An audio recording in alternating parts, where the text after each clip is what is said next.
ইউক্রেনকে রাশিয়ার বিরুদ্ধে শক্তিশালী করতে দীর্ঘদিন ধরেই চেষ্টা চালাচ্ছে যুক্তরাষ্ট্র। এরই মধ্যে রুশ ভূখণ্ডে দূরপাল্লার ক্ষেপণাস্ত্র দিয়ে হামলা চালাতে দেয়া হয়েছে অনুমতি।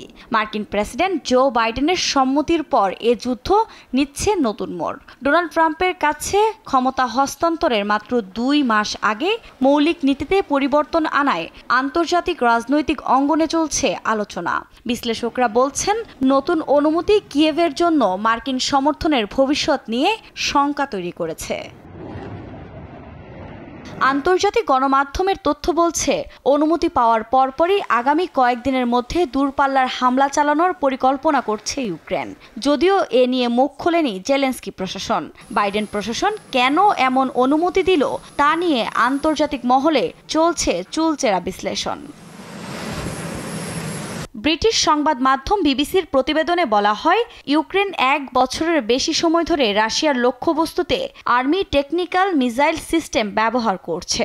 তবে মার্কিন অনুমতি না থাকায় দূরপাল্লার ক্ষেপণাস্ত্র ব্যবহার করতে পারেনি, যা এক হাত বেঁধে যুদ্ধ করতে বলার সমান বলে দাবি ছিল জেলেনস্কি প্রশাসনের। তাই ক্ষমতা হস্তান্তরের আগেই ইউক্রেনকে শক্তিশালী করতে এ অনুমতি দেওয়া হয়েছে বলে মনে করছেন অনেকে। এদিকে ইউক্রেনীয় এবং মার্কিন কর্মকর্তাদের আশঙ্কা, কুর্স্ক ভূখণ্ড পুনরুদ্ধারে আক্রমণের মাত্রা বাড়াবে রুশ ও উত্তর কোরিয়ার সেনারা। অন্যদিকে রাশিয়ার সামরিক সরঞ্জাম যেমন জেট ইতিমধ্যে রাশিয়ার অভ্যন্তরে এয়ারফিল্ডে হস্তান্তরিত হয়েছে। তাই ক্ষেপণাস্ত্র সরবরাহ যুদ্ধের মোড় ঘুরিয়ে দেওয়ার জন্য যথেষ্ট হবে না। তবে দূরপাল্লার ক্ষেপণাস্ত্র দিয়ে হামলা চালালে যুদ্ধক্ষেত্রে রাশিয়ার খরচ বাড়বে বলে আশঙ্কা করা হচ্ছে। এর মধ্যে ইউক্রেনে রাশিয়া হামলার মাত্রা বাড়াতে পারে বলে আশঙ্কা অনেকের। এই অবস্থায় ইউক্রেনের সামনের পরিস্থিতি আরও ভয়াবহ হবে বলে মনে করলেও জর্জিয়ার সাবেক মার্কিন রাষ্ট্রদূত ইয়ান কেলি বলেন, বাইডেনের এমন সিদ্ধান্ত যুদ্ধক্ষেত্রে আলোচনার টেবিলে কিয়েভকে শক্তিশালী অবস্থানে রাখতে সাহায্য করতে পারে। আমি মনে করি এটি রাশিয়ানদের জন্য একটি সংকেত যে যুক্তরাষ্ট্র সাহায্য চালিয়ে যাবে।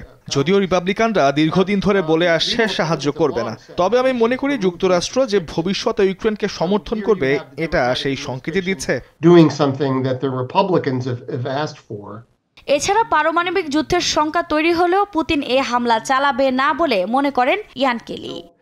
I think that there's an expectation across, on both sides of Atlantic. কিছু কারণে পশ্চিমারা বিশ্বাস করে যে রাশিয়া কখনোই পারমাণবিক অস্ত্র ব্যবহার করবে না।